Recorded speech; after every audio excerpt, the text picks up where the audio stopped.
Founded in 1729, Arlington Street continues today as a gathering place for progressive people of faith in the greater Boston area and beyond. We are located at the corner of Arlington and Boylston Streets, across from the Public Garden in Boston, Massachusetts. Arlington Street Church, gathered in love and service for justice and peace. Hello, friends. A few weeks ago, at the end of April, I attended an inspiring lecture and panel discussion at Boston University, entitled Our Shared Values, The Legacies of King, Thurman, and Wiesel. Martin Luther King Jr., Howard Thurman, and Elie Wiesel were all deeply woven into the life and spirit of Boston University and profoundly shaped the institution and the wider world. At the event, 3 distinguished BU scholars explored the connections and distinctions among these intellectual and spiritual luminaries, reminding us of the myriad ways their legacies of social justice and peacemaking offered enduring lessons in faith, hope, imagination, and resiliency. During the audience question and answer period at the end of the panel discussion, a question popped up.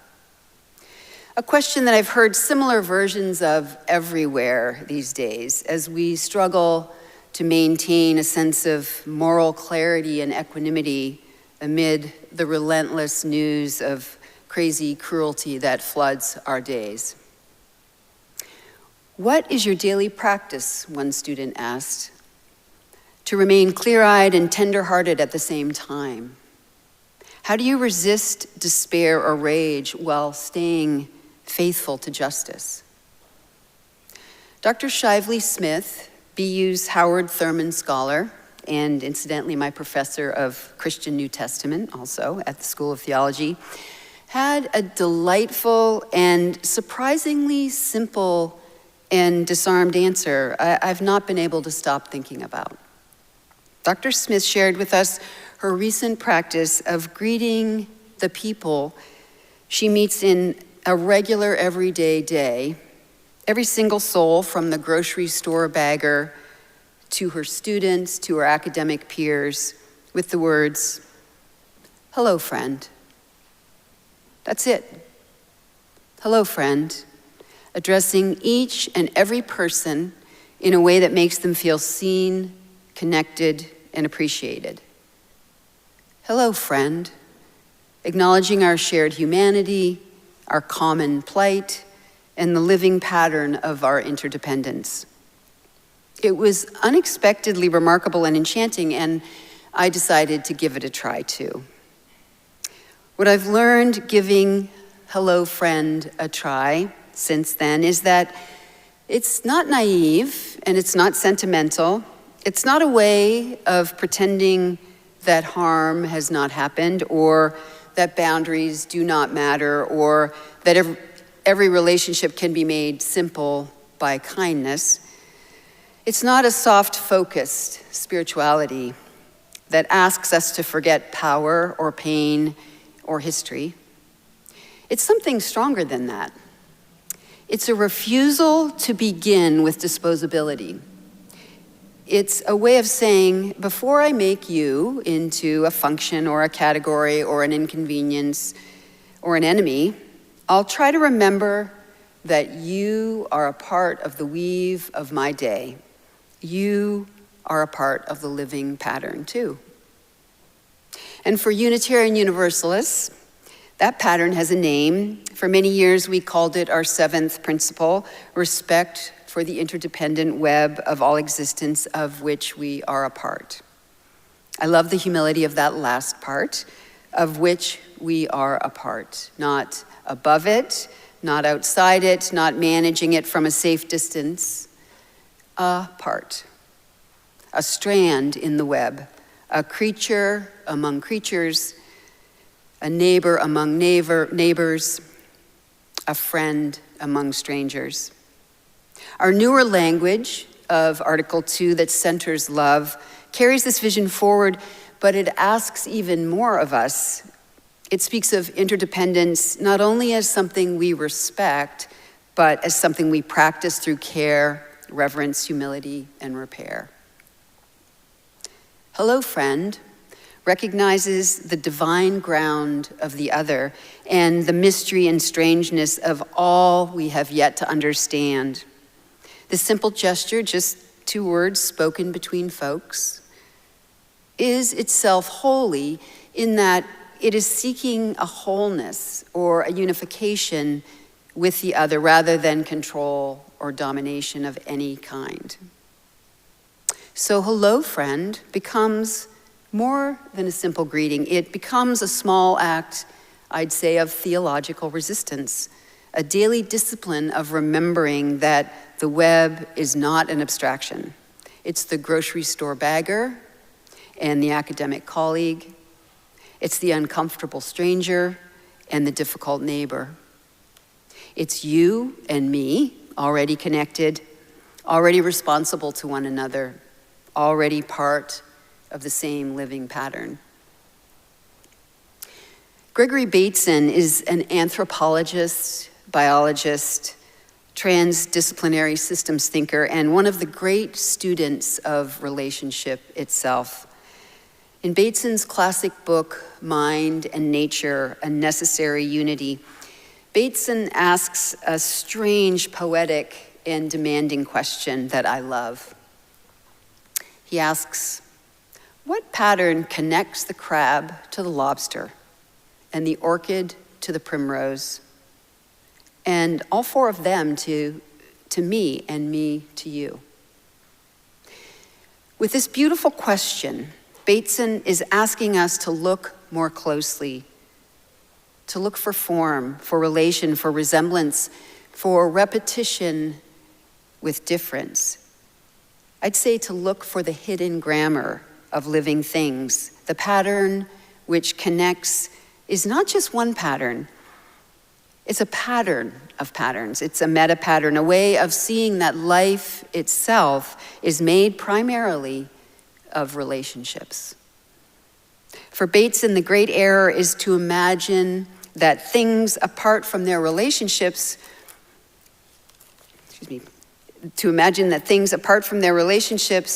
is to define a thing by only what it supposedly is in itself, instead of by how it is related to everything around it. A noun, he says, is not simply a name for a person, place, or thing. A noun only has meaning because of its relationship to the rest of the sentence. And isn't that true of us too? Who am I apart from the relationships that have made me? Who are you apart from the stories, the bodies, the histories, the ancestors, the places, the losses, the loves, and the communities that have shaped you? Who are we apart from one another? Bateson writes that communication requires context, that without context, there is no meaning. Growth, language, anatomy, relationship, all of it depends on context. All of it depends on connection. So when I say, hello, friend,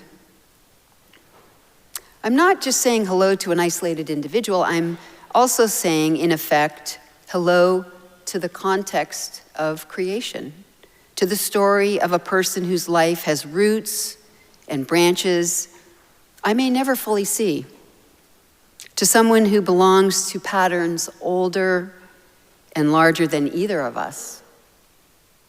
And I'm remembering for one brief moment that I do too. Making the choice to greet others with a simple hello, friend, is the key that unlocks the pattern that connects us. Dr. Smith's simple gesture pulls you up and out just beyond yourself, like David White's poem we read this morning as the reading. Just beyond yourself, not in self-erasure, not in abandoning the sacred ground of the self, but a half step into self-forgetting, as David White says, and then somehow restored by what we meet in the other when we greet them in their full humanity. and in our connectedness. Because I don't think interdependence asks us to disappear into the web of interconnectedness.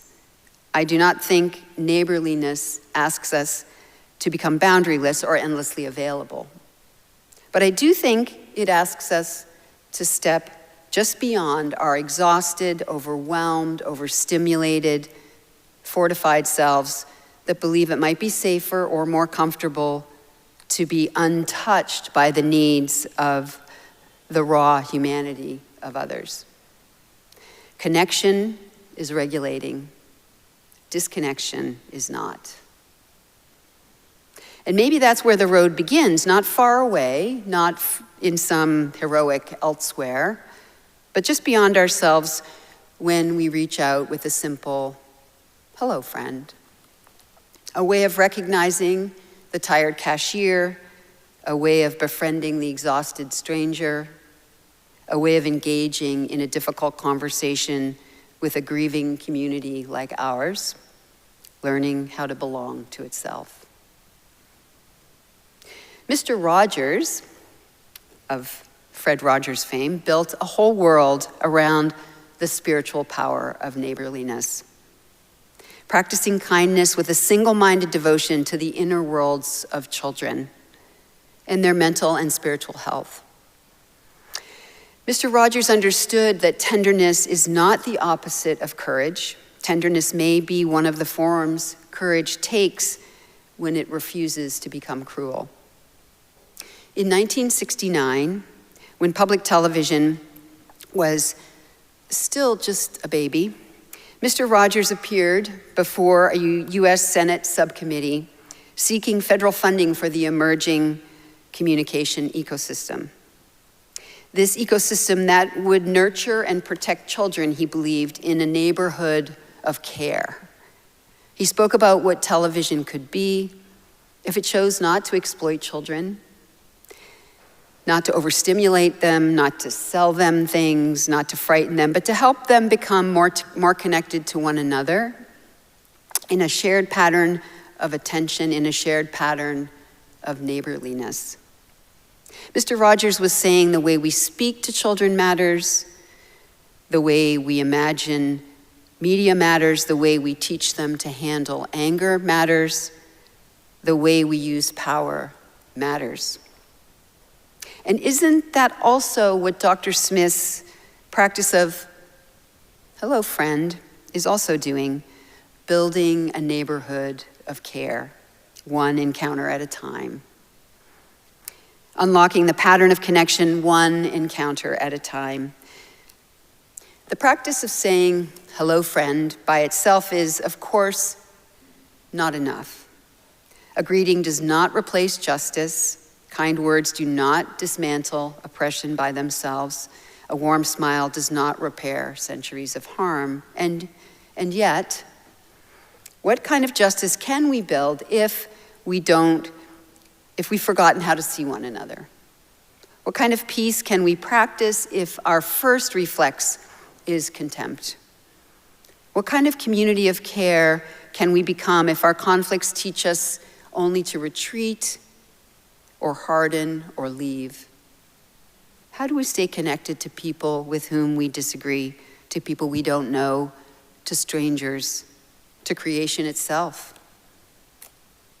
So perhaps hello, friend, is not a small thing after all, or rather, it is a small thing in the way a seed is small, in the way a beginning is small, in the way a half a step just beyond yourself is small. Maybe it's just a tincture of kindness. It will not fix everything, but it may interrupt something. It may interrupt the pattern of rushing past. It may interrupt the pattern of making another person invisible. It may interrupt the pattern of believing that we are alone. To say, hello, friend, is to practice for one brief moment the world as it actually is, connected, patterned, entangled, fragile, whole, holy.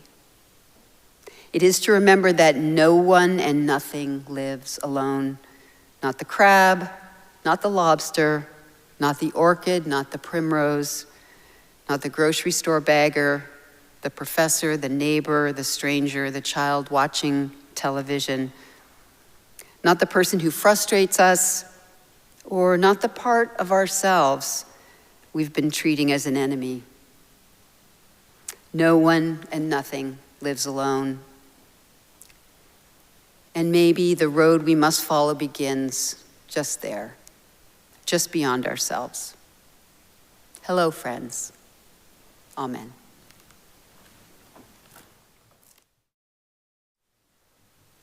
Beloveds, as we prepare to leave this beautiful, storied sanctuary and enter this new week we've been gifted, let us be blessed by the comfort of this community, for the opportunities it provides for connection that soothes, as well as connection that challenges.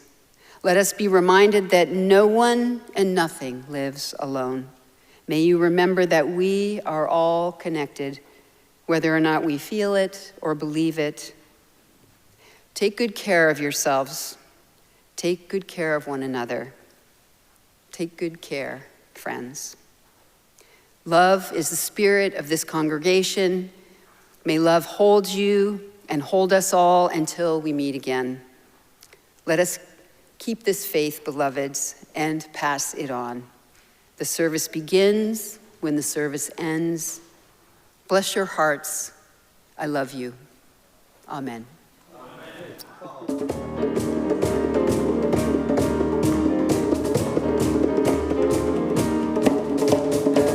Where you go, I will go, beloved. Where you go, I will go. Where you go, I will go, beloved. Where you go, I will go. For your people are my people. Your people are mine. Your people are my people. Your divine, my divine. Where you go, I will go, beloved. Where you go, I will go. Where you go, I will go, beloved. Where you go, I will go. For your people are my people. Your people are mine. Your people are my people. Your divine, my divine.